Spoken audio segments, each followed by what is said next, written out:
little chairs here. Yeah. Welcome everybody to the Arthur Aday. We're saved. Oh, that was fun. Will you introduce yourself? I'm Don Brown is my English name. My native name is Grey Wolf. So we're saging and asking the Creator to cleanse all negative energies off of you that you brought to my property, and that you don't take any back with you.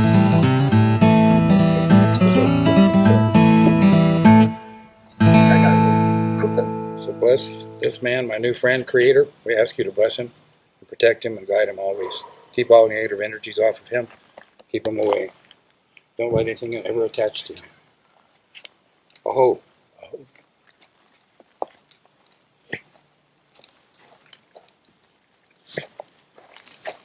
All right. So what do we have here today? You have an exciting story to tell me. Yes. And it has to do with who? Sasquatch. Wow. And I see you have a book here that even has a message to humanity. Yes. From Sunbow. Do you want to talk about that a little bit? Yeah. Or do you want to start Well, I actually started reading these books after my connection and my sighting of Sasquatch 4 years ago. 4 years ago. And I'd always been interested in Sasquatch. I've heard so many stories. I used to drive a route down the Klamath River, and I heard all the stories down there from everybody. They talked about Sasquatch down there. So my prayers were to someday to actually be able to meet Sasquatch, be able to see him and connect with him. And 3 days before my sighting that I had, my roommate was coming home at 1 o'clock in the morning right here, about a mile from the house, and one crossed the road right in front of him. What? And yeah, he's Karuk, so his tribe's connected. His Uncle Charlie. Oh, okay. Uncle Charlie Tom was the medicine man. Charlie Tom, really connected to Sasquatch. So wow. He told me a story about it, stopping in the middle of the road and looking at him and looking right into his eyes, and felt like it was looking into his soul. And I was just saying, man, I hope I get to have that opportunity someday. I've been hiking out these mountains for 40 years, you know, and never seen him. I haven't seen it. No. I wonder if he's seen you. I'm sure they have. Yeah. Because I know there's been times when I felt like I was being watched. Ooh. And there was no animals around anywhere. You know, it was completely void of birds. They could see you. Squirrels, rabbits, nothing out there. I bet you were looking down on the ground and they were looking at you. Yeah.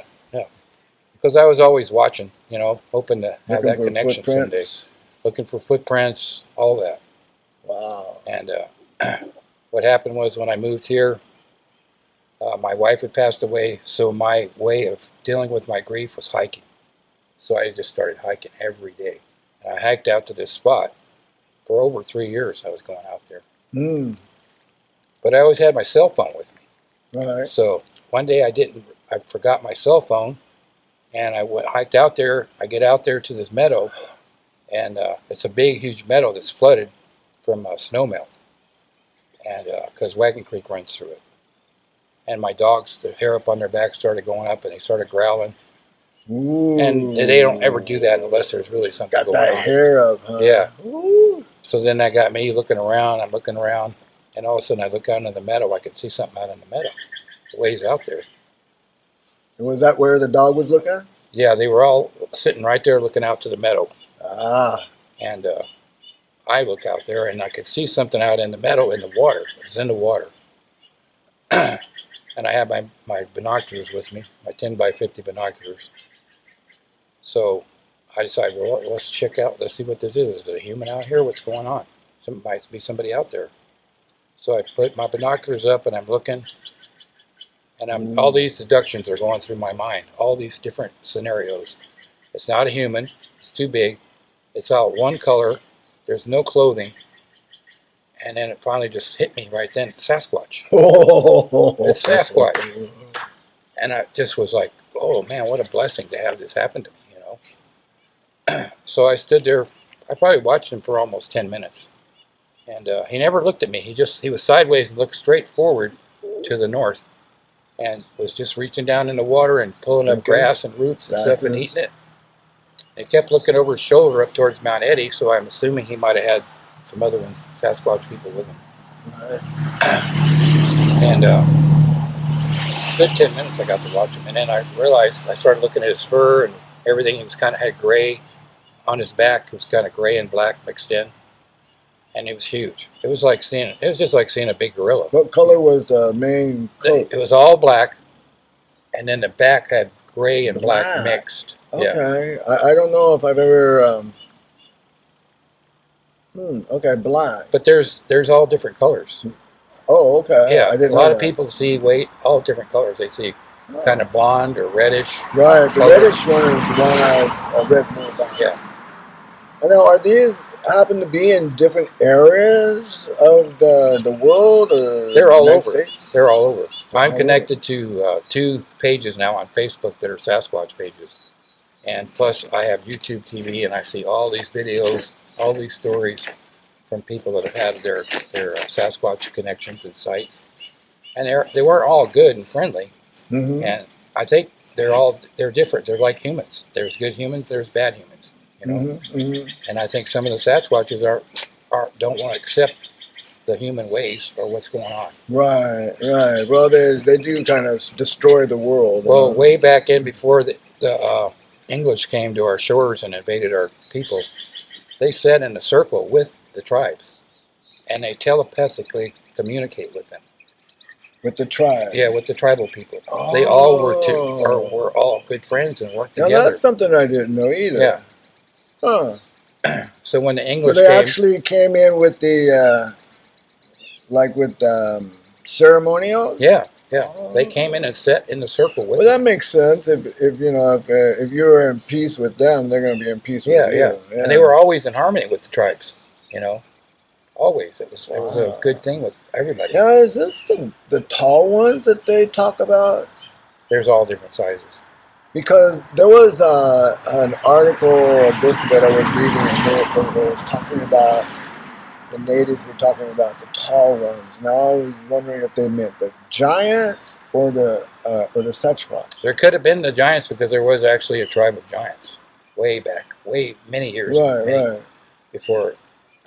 I know in the Bible when Moses takes the Jews from Egypt, they go through an area where there are giants. Right.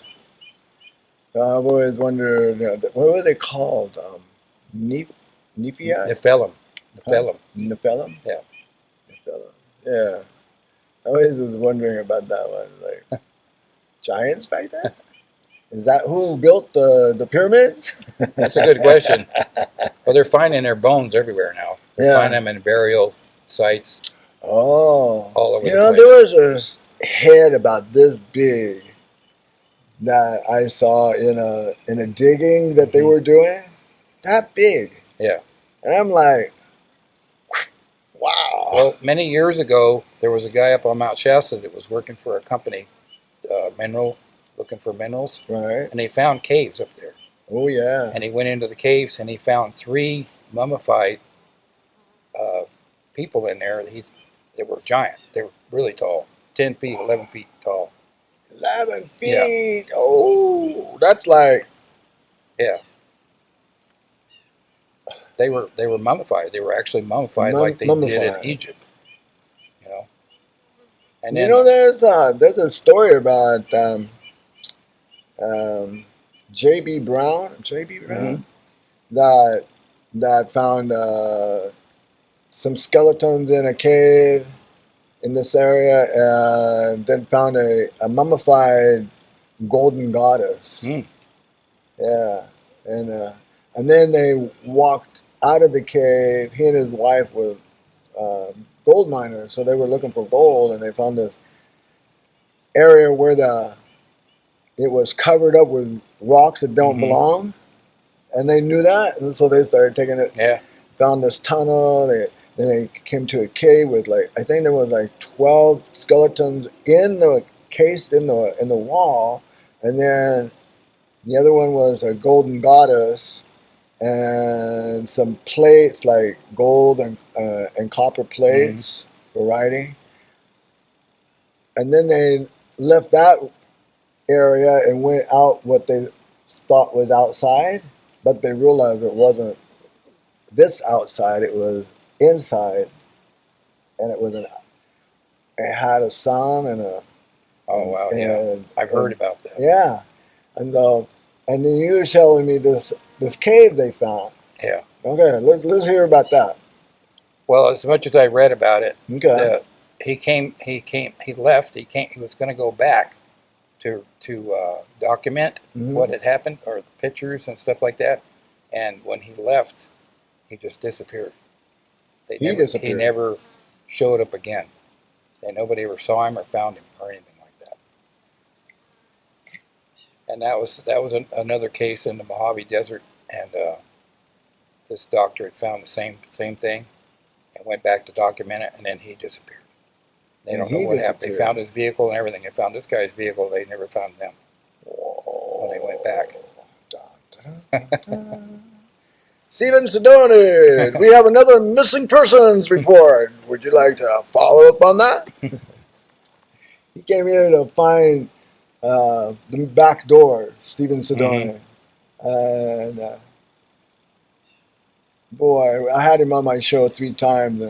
He finally found the back door, but I do believe they weren't. But I had a ceremony there, and we could feel Adama when he came into channel. The lady that was doing the channeling, when he stepped into her space, we all could hear him say, "Look, now look at me. I'm ready to talk to you." Right there. And our vibrations were going up, high, really high and tingly, crown chakra. We were like, "Whoa, somebody's here." Yeah, there's a lot more going on than what other people realize. Yeah. There's so much more stuff going on. Yes. Well, this is where heaven and earth meet. Right. So we should be able to speak through and hear through the veil and see through. And I think the people that are really open to it are the ones that get the message. They're the ones that get to hear it. Yeah. Because not everybody's open to that kind of energy. Exactly. So. But you have to be, when I came here, I didn't know anything about Mount Shasta other than it was calling me. When I got here, it was like I kept hearing, "Don't make an agenda, don't plan anything, just be." Right. And that's what I did for the first 3 years, and then when I was over in Weed, that's where I got the message to volunteer for community television. So there was no agenda, and I would have never thought I would ever be on the front side of a camera. Yeah. Well, that's the thing about Mount Shasta. You really don't know why you got drawn here. You don't understand it. It took me a while. It took me almost 15 years before I started finding my real path to be here. And it was my Native American path that I was needed to really connect to, my native blood. And that's when I started. And then everything just started falling in place. Falling into place. Yeah, and then I finally started realizing why I was really called here. Because if the mountain wants you to be here, you'll be here. It'll find you a job. It'll find you a place. That's what I said. If you're not supposed to be here, then those things won't happen for you. When I got I got go and look, don't plan on staying, and then a year later I got, it's time to go, pack your bags, go there now. Yeah. And then that's when I started learning why. Yeah, I originally moved here for a better place for my kids to be raised. Yeah. Well, I wanted to. That was in my prayer. I said, "Okay, Grandma's gone, Mom's gone. I don't need to be here in Sacramento anymore. I'd like to have a better place to live, or find me a better place to live." Yeah. And so then I trade your limo for horses and head for the mountain. And a couple of weeks later, I heard, "I am he who is upon the mountain. Come and sup with me." And I'm like, "Where's the mountain?" Yeah. And then I found the mountain. Yeah. Is that how you got here? Yeah, yeah. I got, well, basically I came because a friend of mine lived here and I came to visit him for vacation. Mm. And then a year later I was here. I went home, sold everything I had, and got all my vacation pay, all my income tax money, and loaded up the truck and headed up here.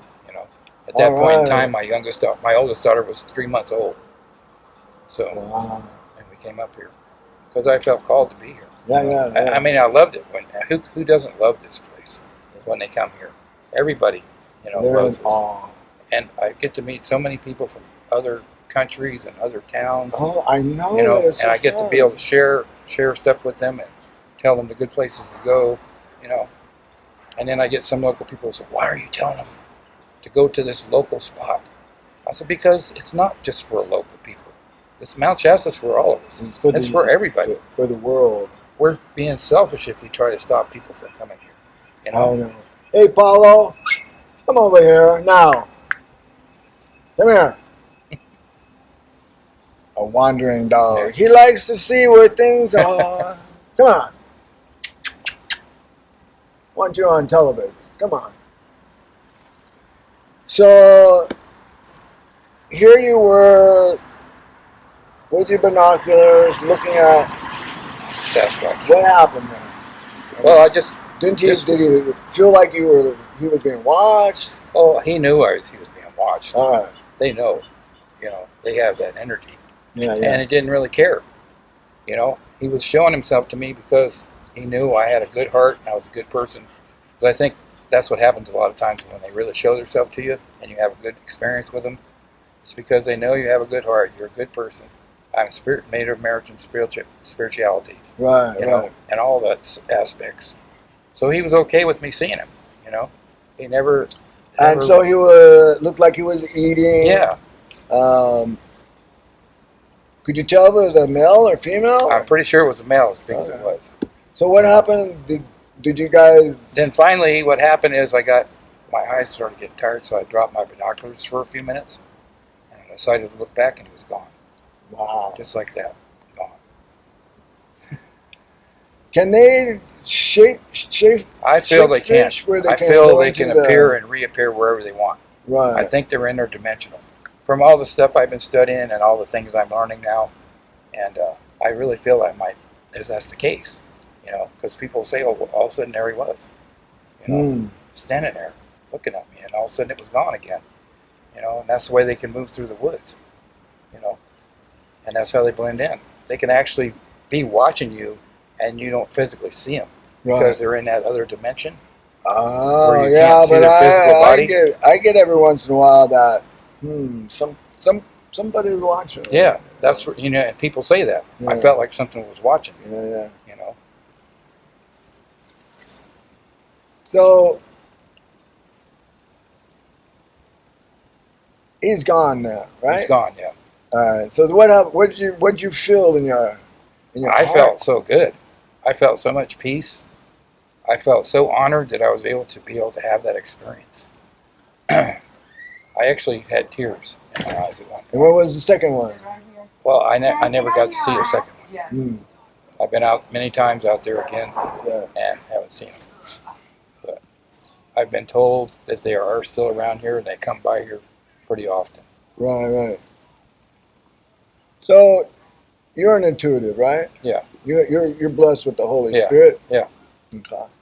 So when you pray, are you guided to certain places to see certain things? I feel so. Yeah. I pray every day. I pray every morning. I burn my sage and I use my eagle feather and I pray to Creator. And basically, I pray for my first things I pray for is people that are sick, that need help, people that are depressed that need help, And then there's people that are close to me that are sick that need help. So I always pray for all of them. I never pray for myself. I don't believe in praying for myself because Creator is going to bless you with what you're going to be blessed. He'll bless you like you bless other people. Yeah. So I don't need to do that. Hello. And I feel that my time here in Mount Shasta and all my experiences, I'm really becoming very intuitive. I've been knowing about things that are going to happen before they happen, Right, right. For instance, the fire and weed. I had a dream one night. My wife came to me in this dream. We were in weed. The sky was full of smoke and flames. Uh-oh.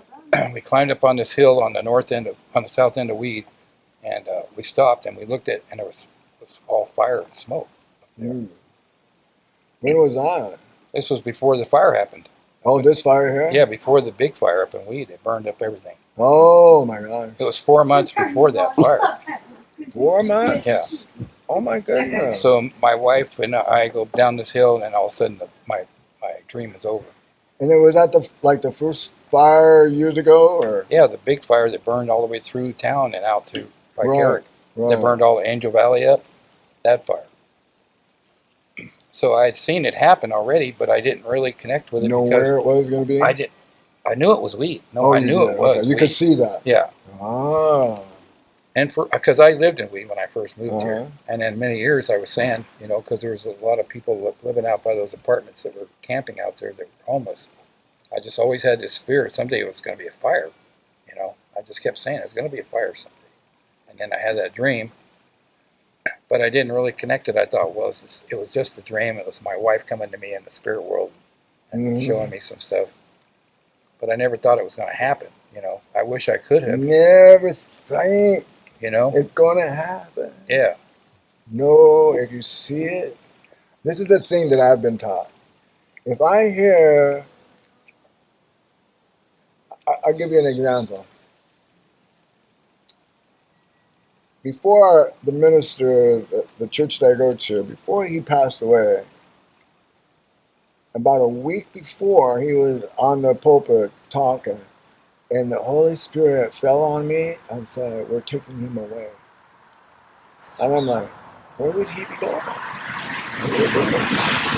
And within, right after, that was the week before Easter, and then Easter, he got contaminated because there were so many people there at church, and then it took him. It took 2 months before he actually passed away. But he was on a ventilator and everything. Real sad. Anyway, I was told the week before Easter they were going to take him away, and I was told there will be others too that would fall sick.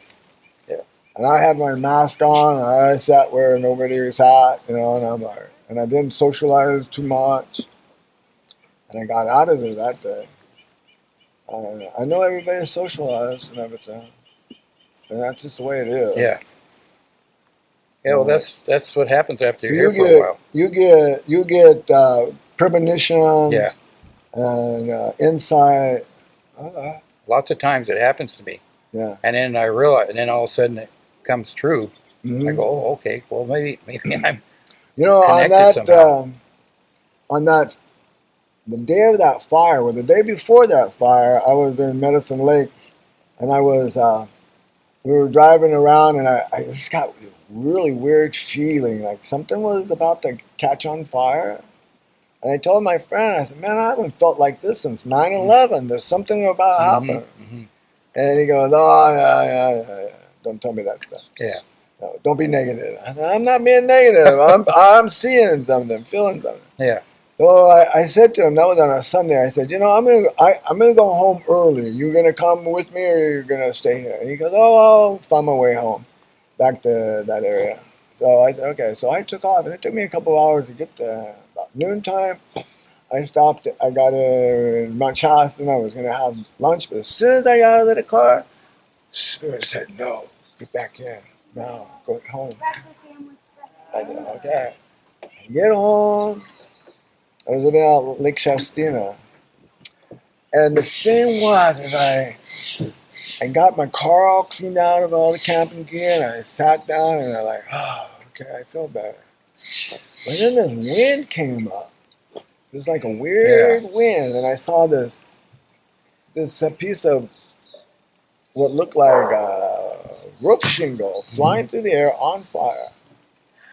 Or with the wind. And I got up and I turned around, and there was this humongous plume of smoke, and I had judged that it was probably right there in Mount Shasta, in the weed area. And pretty soon they were telling everybody, get out, a bunch of smoke is coming over. I'm like, oh, what's on fire? It's the weed is. I'm like, oh my God, oh my God. Anyway, that was such a get home, get your stuff, just prepare. Well, then I had to pack my place again. Well, I was coming back from the lake when that fire had started. And I'm coming on Old Stage, and all these cars are flying past me. And I go, what is going on? Oh. There must be something going on. They're driving so fast. And I get up almost to Mount Shasta, and I can see the smoke. At first, I thought it was the mill was on fire. That's what I thought. And then I started getting reports from people through Facebook and stuff what was going on. Hello. Sorry to interrupt. But we're going to go to the fair this evening and wondering if you want to go with us. When the guys get off of work. Yeah, that sounds good. Let's go to the fair. I haven't been to the Siskiyou County Fair in last year was the COVID, so we couldn't go. Are you going to go? Huh? Are you going to the fair? Yeah. I think we're supposed to have, the TV station is supposed to have a booth out there. SiskiyouMediaCouncil.org for the community television. That's what we're doing here. We're doing a TV show right now. Oh. Yeah, and you're in it. Let everybody know who you are. Being filmed somewhere? This lady there. She is oh, really? Oh, sorry. She's a true medicine woman. She knows the songs. She knows the drumming. She's really in good energy with Native American. I like that. Good drumming, good singing. Yeah. Good. Well, sorry to interrupt. We'll have to get something going here sometime. Okay. My name is Arthur. Arthur, I'm Janet. Yeah. Nice to meet you. Nice to meet you. You can catch my show on YouTube under the new Aday in Telos. Okay. Aday is my last name, which means the son of Adam, and Telos. I'm aware of Telos. Well, when I looked up Telos, it was in a Greek dictionary and it said purposefulness. So the son of Adam has a purpose. Yeah? Yes, correct. But now there's all these other things that Telos is coming together with. Are you familiar with the convention center that they're trying to build here? Telos Convention Center. No. Yeah, over on Spring Hill Road there. Yeah. Right there. And then the gentleman who's the architect who's building that is building a school on 200 acres right across from Lake Shastina Golf Course. Mm-hmm. That Big Springs over in that area. So there's big school going in over there, University of Telos. So is the one on Spring Hill, is that by where that cross is? And there's a bunch of equipment there right now. Well, there was. They're drilling a well right there. They were drilling for water now. Oh, okay. So they're getting ready to build. So because I live right over that way, so I go. And the septic and all that. You know how that kind of a round sink is right there at the knoll? Mm-hmm. That's where the building's going to be put. They're going to put 2 stories in the ground and then 2 stories above ground. Wow. And it's going to be around, and it's going to be off the grid. Everything's going to be Solar. different. Right on. And they're going to have a best restaurant in there already. All right. Yeah, they already have it all set up. They just have to start building. Right on. Well, sorry to interrupt. That's all right. Nice to meet you, Arthur. Yes. Keep your eyes open for that coming up. Okay. And go on YouTube and dial up Eugene Sway, TSSUI, and it'll pop up all his stuff. Okay. And he's the architect. Will do. All right. Carry on. Okay. You never know who comes to visit. That's my roommate's mother. Oh, that's good. She used to be married to Jack Walking Eagle. Oh. And she came out here with Charlie Tom. Charlie Tom brought her out here from the East Coast. How is Jack? Jack's doing well. Okay. He's doing well. Yeah, I haven't seen him since I was doing sweats over there. Well, he stayed away because of the virus. He stayed locked down. And everything. Yeah. They weren't doing any sweats, any ceremonies. Well, I mean, when they were out at where is that place out there? Stewart Springs. Yeah. When he was out there, They were there I was for- doing sweats out there. They were over there for over 40 years. I know. That's where Charlie started, actually. And Charlie then whoever bought it decided they didn't want that. Right. Yeah. It was very sad. Yeah. A lot of people were really upset about it. Oh yeah. Because there's a lot of people that have gone there and sweated. I mean, pretty much everybody you talk to almost in this area that sweated, Yeah. they sweated with Charlie Tom, and Jack walking. Yeah. Both of Yeah. them. So it was a very big disappointment for them to have to leave that I spot. know. Because they were it healing didn't go. The place actually ended up closing Yeah. down. Well, they were healing that place. Yeah. Because many years ago, there was a massacre up there. Mm. 12 natives got wiped out up there and killed. And their spirits were up there. And they were out there. I talked to people that ran into them before, and they were out at night. And the spirits come charging at them, And then they found out how to go talk to them and appease them and make them understand that they were sorry about what happened to them, And then they were able to go out there and hike without any problem. That's good. But that's what the sweat was doing. It was healing that spot. Yeah. Yeah. I enjoyed the sweat. I know the first time I went, there was a lot of people there. Yeah. It was, all the way around, the circle outside, and then I think, how did they do it? They did in sections. They let so many go in, and then the rest of them had to wait, and then it's when they did their 4 doors, and then the rest of them had to go in. And then I think Jack said something. Okay, no, we don't need all you people all at once, no more. Okay, we fixed it out today, but you guys, you come in every other week. You guys come in this week. That was funny. But it was I just loved him. Yeah.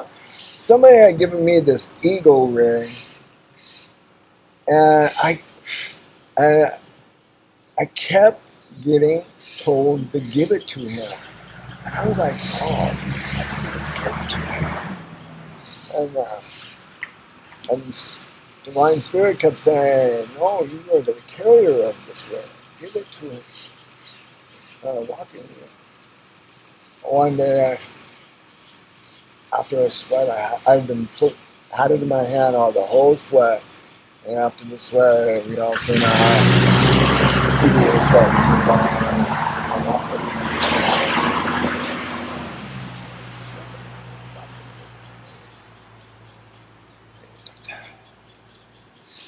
I hope it fits. It was really nice. It was like a bronze or a copper. No, it was more bronze. Anyway, it was something a nice gift to give to a man that showed me a lot. Yeah, truly. I was able to do a sweat with Charlie Tom up on the Panther Meadows. Panther Meadow one, yeah. And the first year I went, and we did the sweat. And then the next year I went early, so I could get there early. And I asked him, I said, Charlie, is there anything I can do for you today? And he goes, why don't you go help people do the I can't think of the word, the sweat lodge. And I said, okay. When I get down to where they're building it, nobody's building it. And then there's one guy, he's like in the middle, scratching his head. And I said, I don't know how to do it. I was so lucky that I spent many, many, many, many years sweating and putting sweats together. Well, then you understood why you got sent down there. Yeah. Because he knew that. In two hours. Yeah. We had, the man and I and my wife, she started pulling out the string and cutting it. And then we were putting the poles in and tying them. And then somebody else came in, and pretty soon there were like 10 people all doing it together. And we got the roof over the top. 2 hours. Yeah. And I said, I said, go in there and make sure there's no light. That was one of the things that I knew. Oh boy. So anyway, we walked back up. And I said, okay, it's finished. And he goes, 2 hours? No, it's not. I said, it is, Charlie. I know how to do things, you know. I'm not just a white boy, you know. I have things in me that know. Yeah. And he says, hey, you guys go and make sure that it's right. And 15 minutes later, they came back and said, Charlie, it's tight. It's real tight. You know, there's no light. It's dark in there. It's a womb, you know. Yeah. And he goes, all right, you're the winner. Then we got to sweat with him right there at that point. You know, he was there. And that was so beautiful. Yeah. Yeah, well, that's what the lodge is. It's the womb of the mother. You crawl in. That's why the doorway is so small. You crawl in. You're actually supposed to crawl back out when you come out. Yeah. And you go in, and you're going into the womb. You're going in there to get rid of all these things that are going on with you, to re-energize yourself, to get rid of all the negativity, you know. And that's kind of part of the reason I don't do the sweat. I go there and I pray, and I sit out and pray. So I pray and I walk around and pray where all the sweat's going on. Because I get really connected to people's energies, and I can start taking them on. And it's not always good, you know. So it's looking for somebody. Yeah. So I've always been a little leery about doing it, you know. Plus, if I get in there, sometimes I start hyperventilating. Yeah. That's why I sit by the door, because I don't want to interrupt everything. So if I start hyperventilating, I'm out. You know, I'm out that door, because I don't want to interrupt it. It's a sacred ceremony, you know. Yeah, we just did some of the. See, when I was in Sacramento, I started doing my stepdad's genealogy, and I met this girl at the genealogy library, and we got to talking about Native America, and she goes, oh, you ever been to a powwow? I said, no, I'd like to go. And she goes, oh, I go to the powwow. So I started going to the powwow. Yeah. And then she introduced me to Four Winds, which is a native Christian group. Mm-hmm. I thought that was kind of a weird combination, but you know what we did is we drummed in Lakota. Okay. We drummed and they taught us how to sing songs in Lakota, which made the sacredness so much. Always wanted to be able to feel like I was a brave, you know. I really did. Well, I was always the cowboy in India, you know. I was always the Indian. Yeah. Well, that's why they say the one who has many names, the Creator. Mm-hmm. But because it's all the same person. It may be Jewish people, you know, whatever nationality you are, it's God, it's the Creator. Right. We're all praying to the same person. So he goes by many names. Yeah. You know. No, I always had the problem with the G-O-D. Yeah. I could not get a picture of what a G-O-D was. Right. And so I started praying. And I prayed, and one day I was sitting in church, and I was like, can you show me what God really means? I mean, I don't get that. You know, I know he's supposed to be this supernatural spirit, you know, but I don't get it. So I opened up the Bible, and my eyes dropped to this sentence, and it said, God means spirit. And I'm like, oh, we are made in the image of God. Yeah. And then then it clicked. Yeah. Then I got, oh my. Many religions, but they're going in the same direction. Yeah. Yeah. Well, in my life, I try to take something from all the different religions. Mm-hmm. I don't think it's good to just focus on one thing like Native American spirituality. Exactly. That's why you see the Buddha here, you know. I take something from all of them. It's really important, I think, to do that. It is. You know? It is. I feel the same way because there are books that I've read that give me more insight than any elder could tell me. Yeah.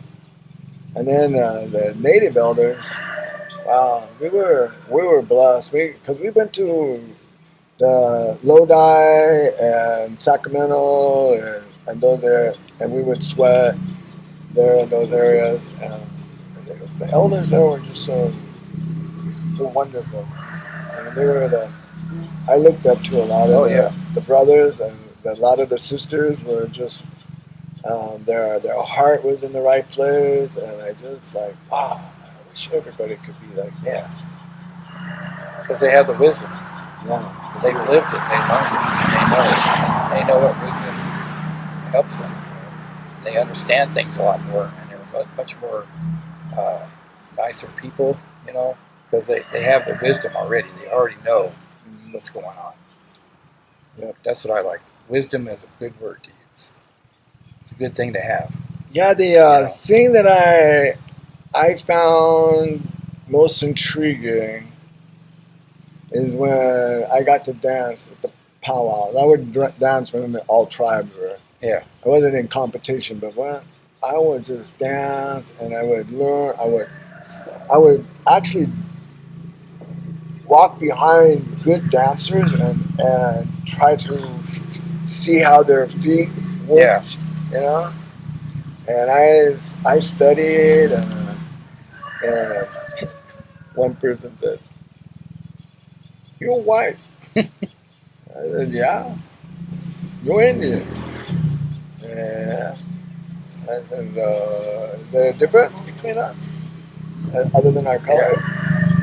And the guy said, "Can you powwow?" I said, "Show me some steps and I'll show you how I can powwow." All right. And he showed me some steps. And they weren't easy. Oh, yeah. but I gave it a good try. Yeah.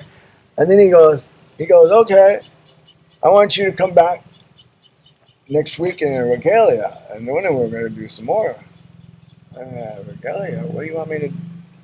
He said, "Whatever your father's tribe is." I was like, "Oh, okay." That was Cherokee. That was pretty Yeah. easy to put some things together.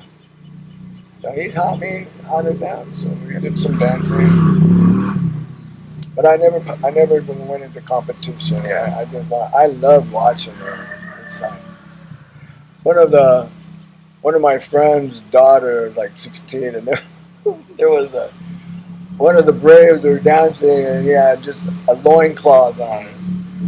You know, up there. She said, "Mom, is that legal?" And I walked up and said, "It's a dance. Yeah. That's their regalia." And they go, "Yeah, but he's naked." "Don't look at his nakedness. Look at his feet as they, Yeah. dancing." And I was like, she said, "Oh, is that what we're supposed to do?" I said, "Yeah." And then you get out there and dance. Yeah, She when did, finally. the people that I'm connected to here with the tribe, they Earth Circle drums. Yeah. They do a lot of drumming. So whenever I'm around there drumming, I have to dance. Yeah. It may not be exactly how the natives are supposed to dance, but I dance. But Because you I got- feel the spirit. The You got spirit the just, spirit of it takes me over. Yeah. And I cannot not dance. Yeah. And I even asked them a couple of times if they were okay with it. They said yes, because we want everybody to do that. Not just stand there and watch us at these statues. Yeah. We want everybody to get involved in the music, and feel the heartbeat. Because the drum's the heartbeat of the earth. Mm-hmm. So it's always hard for me not to dance. And Yeah. Just be free with them. Yeah, That's exactly. what they want. Hey, I want to talk about this book a little bit. Okay. This is Sasquatch Message to Humanity. See, they already got it down. So this book is a message received from spiritual elders, offers help and guidance to humanity for those on the path of spiritual understanding who choose to evolve into a greater use of our human potential and the unlocking of 90% of our brain and 96% of our DNA that is left dormant, holding the keys to higher intelligence and interdimensional psychic abilities. Wow, that's Yeah. a big word. Interdimensional psychic ability. Interdimensional. I mean, they can.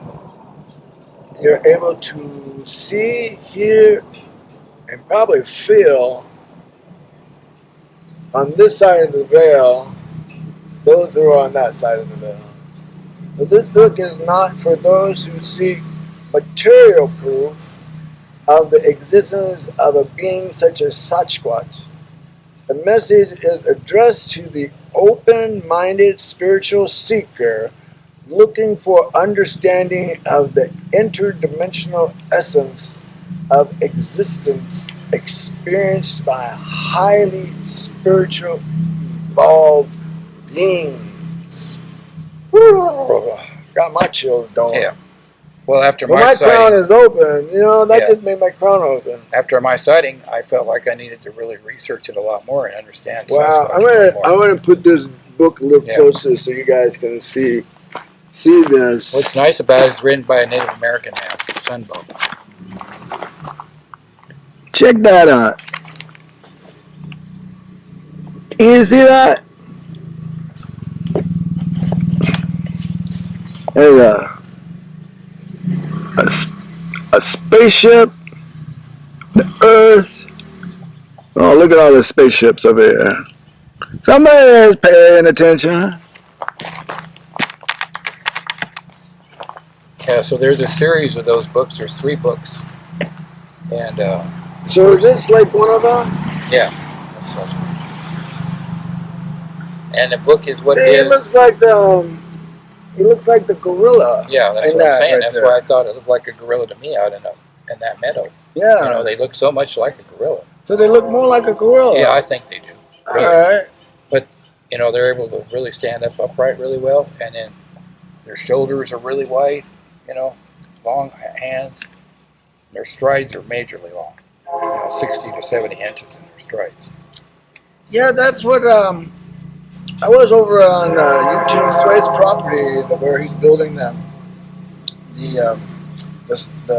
college, and I was waiting for one of my friends to show up over there who works with him. And out of the corner of my eye, I saw something walking like this, and it took from say your car to there 4 big steps, and then he was gone into the bushes. Yeah. And I got up. I got up and I walked over there and I did not see any footprints. And then I went back over there and I sat down and goes, I know I saw that. Yeah.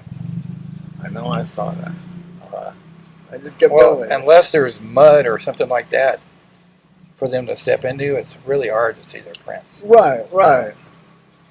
So Anyway, there was something over there. Yeah. And that's over on Big Springs across from the golf course. Oh yeah. Well, they're all over this area. Yeah, I guess I would be. This is a sacred area to them. I've had a friend of mine that was a little hippie girl that was sleeping up on the mountain. She was in a pile of logs, sleeping inside there. And she's told me, she goes, Sasquatch came by and looked in at me inside the logs and then moved on. Nothing to eat. Yeah. So this man here that's written these books, he is quoting what this Sasquatch elder, his name's Camus, is speaking to him through telepathic means. And he's writing this book with his words. Those are the Camus' words that he's writing down.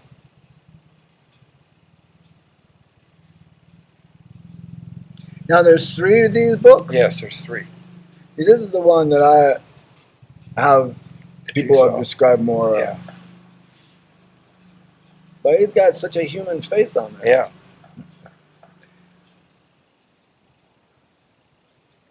Well, there's 3 of these books, folks. If you would have the time, you should look them up. I found mine in Soul Connection. Soul Connections? Yeah. Soul Connections. Yeah. Mount Shasta, California. It says Bigfoot right on the shelf. Bigfoot on the shelf. Ah, boy, you got the scoop on it. So, do you have dreams now? any particular dreams, like through maybe you talk to Sasquatch? No, I never have really. Never Hmm. have. So it's just I guess just I need a stronger connection to them. You know, my goal is someday to be able to telepathically speak to them there you go. through telepathic means, because that's really the way they like to speak. You know, so I need to practice that, and then I need And do you see pictures? You know if you see pictures or you hear words? you hear words. From what I've read, people that have the telepathic ability to speak to them, it's through words. And in their head, English in their or in mind. their own language, in that person's language? Yeah, it's in English. So, but I know I've He must have seen been to school, yeah. I I've think they seen got that taught many him. videos because I watch them all the time now of Sasquatch, Mm-hmm. and some of them you hear them talking, but it's to each other, and it's not English. Right. But I think they understand English Hello. I would think so. because I've had shows that I watched where the people were speaking to them, and then they did something that they asked them to do, so they understand what we're saying. Right. I would think they would have to, you know. Because if you had an idea of taking a picture of them, they probably know that you had a camera with Right. It's really you. hard. No, sir, it's just a telephone. You want to make a phone call? It's really hard to get them on a camera. A Yeah. lot of them people have caught them, you know, on game trail cameras and stuff. But they're very smart. They know when there's electronics around. So would you say that they have ability to um, travel in flying saucers, or their ability to just shape shift into the next place that they want to be? I'm not real sure about their connection to UFOs and all that. Okay. I know there's lots of stories of people they see a UFO, and then later on a Sasquatch shows up. Not too much longer after. Wow. You know. Now that's a good thought. Yeah. So I have to research that more. So what would we look for? A flying saucer instead of a Sasquatch? Yeah. Flying saucer. All right, we're gonna look for you flying saucers. They're here too. We have them here also. I've seen one myself. So when you saw this Sasquatch, where were you? What area were you in? I was right out here at the Kaiser Meadow. Oh, at the meadow. Yeah, right at the foot of Mount Eddie. Right at the foot of it. Are you sure you didn't? You're not sure? No, I'm positive I didn't. I don't touch those things. I smoke a little bit of herb, but it's only at night when I go to sleep. But I don't drink or smoke anything anymore, so I really don't drink. So That's all right. I was just playing. yeah, I with you know. there. I understand that. So, because I've been out there in the cow patio, I've seen little mushrooms in the cow patio. Yeah. And they usually say those are really good. Yeah. You got to go to Oregon to find those. Oh. From what I've been told by people. Oh yeah. So. Special Oregon. All right. I think. Is there anything that you want to say to the audience at all? You got a message? Spirit Just give whenever you a you're message? hiking out there, you just got to be open-hearted and open-minded, you know. And you may have your own experience to be able to see them, because for some reason right now, people are seeing them more and more and more.